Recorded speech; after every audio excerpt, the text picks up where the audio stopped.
Hey friends, welcome back to Divine Inspirations, a place where you are inspired for change. We do weekly personal development, purpose-driven messages with an outlook to help you live to your full potential. Thank you so much for joining me today. My name is Keene, Letsholo.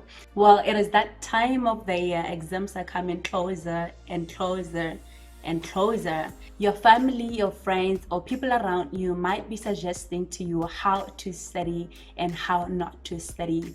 A few of their suggestions may be true or may work, and a few of them may not work for you. So in this video, I'm going to give you guys a few exam tips that might help you study effectively for your exams. So if you are really interested in knowing more, you'll definitely want to stay tuned.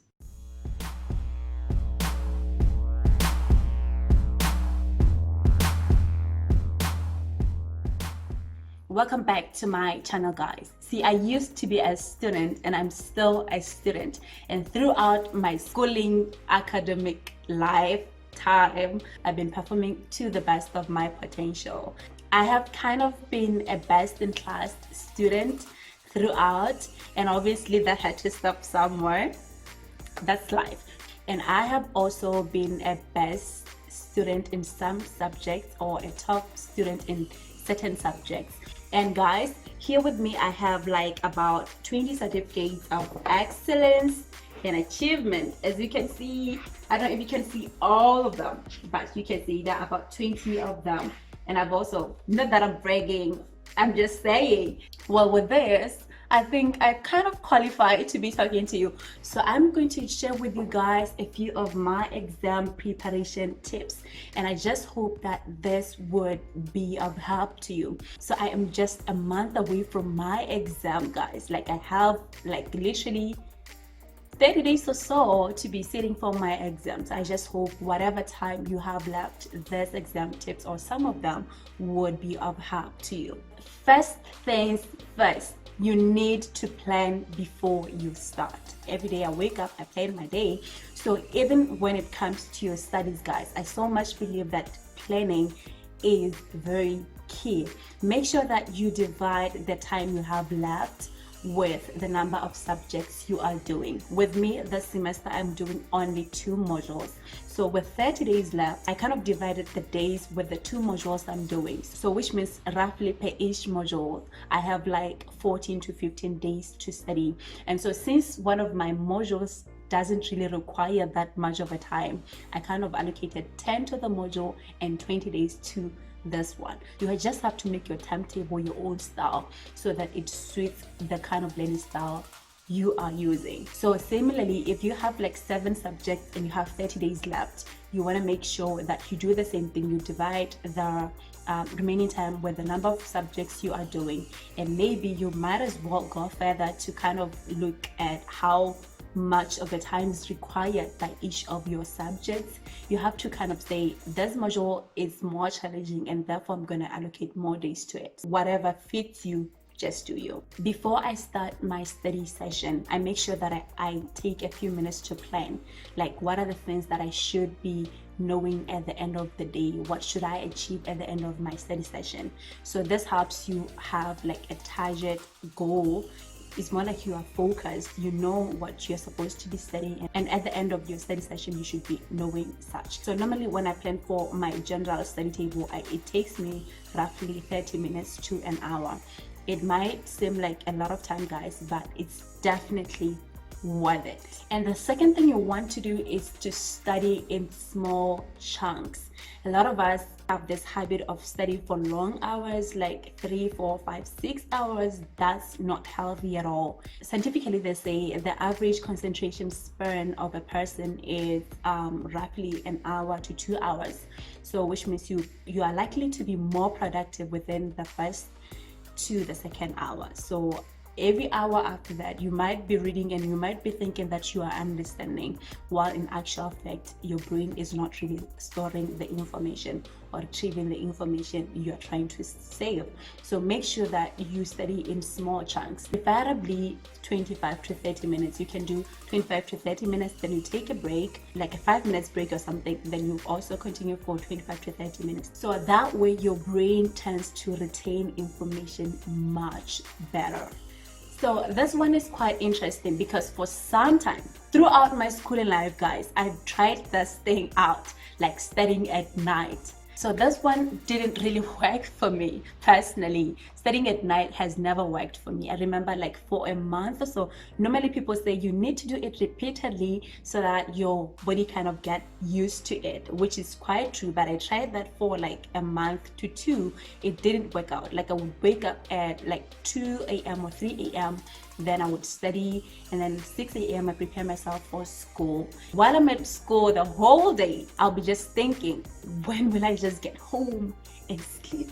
It's important, guys. So what I do is I make sure that I study during the day. Try as much as possible to study during the day, because it has been scientifically proven that when you study at night, your brain has a low reaction time. It causes your brain to have less working memory. And in the morning, your brain is like so effective. So studying at night is the opposite. Personally, I don't normally do like afternoon studies. I do morning, and then I make sure that I study early evening hours. If you have planned really for your studies, I don't see a need for you to do all night studies. All night, guys, doesn't really work that good. You might think you are actually grasping information, while in actual fact you're not doing much of a work. Make sure to study during the day. So it's also important to know where to study.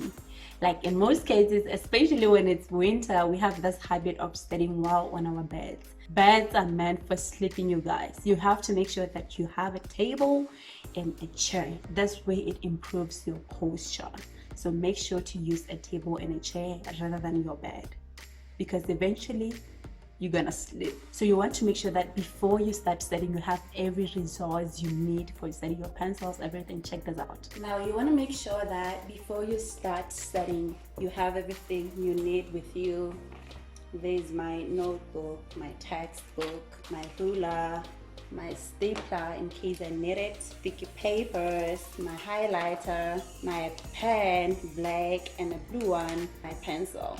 Now I just want to have also my glass of water so that I don't keep on standing up, to avoid distractions.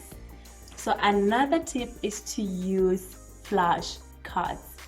Flashcards are effective tools to help you study. I have this thing of studying using like our highlights, like you kind of highlight everything in your book. Now I want you to see this interesting thing.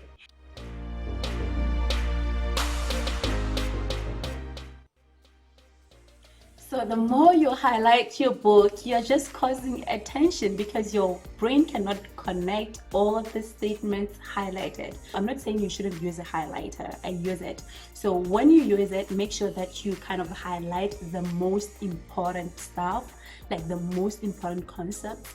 And then from there, you make sure that you kind of supplement it with flashcards. If it's a subject with a lot of diagrams, you can make sure that you have flashcards with kind of diagrams drawn in it. So this is what happens when you look at the diagram. It makes your brain kind of think from scratch what's happening, why this diagram. So somehow you're able to retrieve the information much better than when you try to remember the things you memorized. Yeah, so it's kind of effective that we use flashcards. This is what I also do. I change my study style for different subjects. So there are modules that needs more of memorization, and some needs more of application, and some require both. I can't use the same style of studying for both or for all of them, because they're different. For example, generally chemistry and mathematics has to do with more of applications. You definitely wouldn't study the two subjects the same way you study something that needs more of memorization. So different subjects, different study styles. And then this one is quite interesting. You know what? Because this is about music. So there are people who kind of are effective in their studies when they use music. Personally, I do both. At times I study with music, at times I study without music.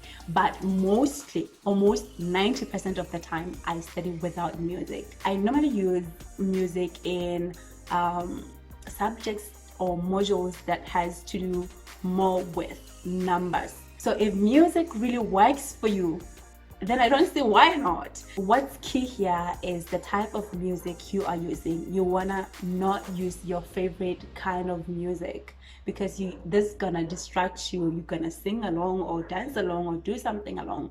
Just avoid your favorite music. And remember, we're talking music and not songs. Your music should have less or minimum words or zero lyrics at all. So make sure that your music is not even too loud. It's amazing that some people will be like having like loud music and they're like studying. Knowledge you're trying to acquire and the music you are listening to is gonna compete for space in your brain. So make sure that you minimize the volume as much as possible. Now, this one is not really more like my way of study, but working in groups can help you a great deal. I don't know if I haven't really given it much of an effort to study in groups, but a few times I did, it really worked for me. Like I would remember what somebody was saying.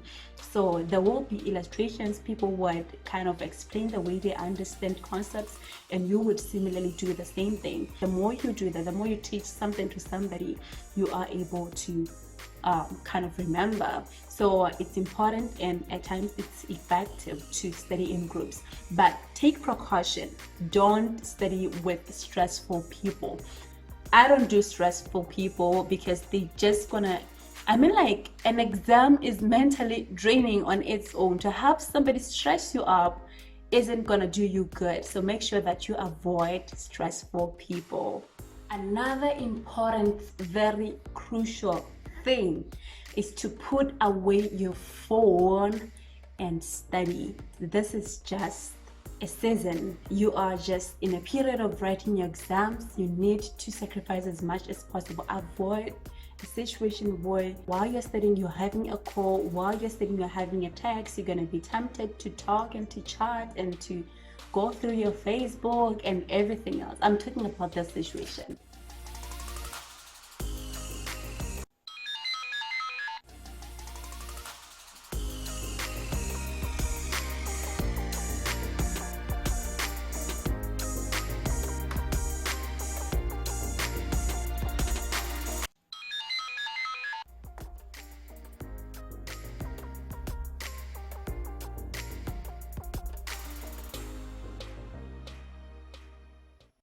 So guys, you're not gonna study effectively because once you're on your phone, somebody texts, somebody calls, somebody do that. So what I do is I make sure I mute my phone before I study. People always call, people always text, people always converse. So make sure to dedicate this time and this time alone to your exams. If it means like deleting some of the apps in your phone, if it means timing yourself off social media, if it means switching off the notifications, really this calls for self-discipline. If you are self-disciplined enough, if you know what you want, if you are determined to pass your exams, you will do everything necessary to study. So put away your phone. This calls for self-discipline above all. And then the last thing, but not the least, practice, practice, practice. You have to practice. I mean, like I can't emphasize this any more further, because by doing so you gain more confidence and you know the effort you need to put and you know where to improve. So practice, practice, and practice. Now guys, since I love you so much and I care about you and I want you to pass your exam, I'm going to give you bonus tips. I'm just gonna rush through them. Number one, know where to study. Do you study best at school or home? Number two, have the right attitude. Talk positively towards yourself. Don't really stress about whatever I feel and everything else. Just have the right attitude. Number three, eat well and keep hydrated. Drink a lot of water. So if it means exercising, exercise so that you keep active. And stop procrastinating. You need to do it now. If you're not left with much of a time, you need to do it now. And last but not least, prepare for the last day. You're preparing for the exam day. That is what you have to have in mind throughout your study sessions. So guys, I so much believe that you guys gonna do well. If you prepare enough, you don't have to panic. And that's it. You're gonna pass your exams. All the best in your exams. Do whatever you need to do. After watching this video, I'm sure you're not gonna procrastinate. You're going to start right now because you don't have time. So if you have enjoyed this video, make sure to like, to say something in the comment section below, and to please subscribe. It's free of charge. You just click this red button here, then you're part of the family. We do weekly personal development and purpose-driven videos with an outlook to help you live to your full potential. So thank you so much for tuning in. Till I see you next time.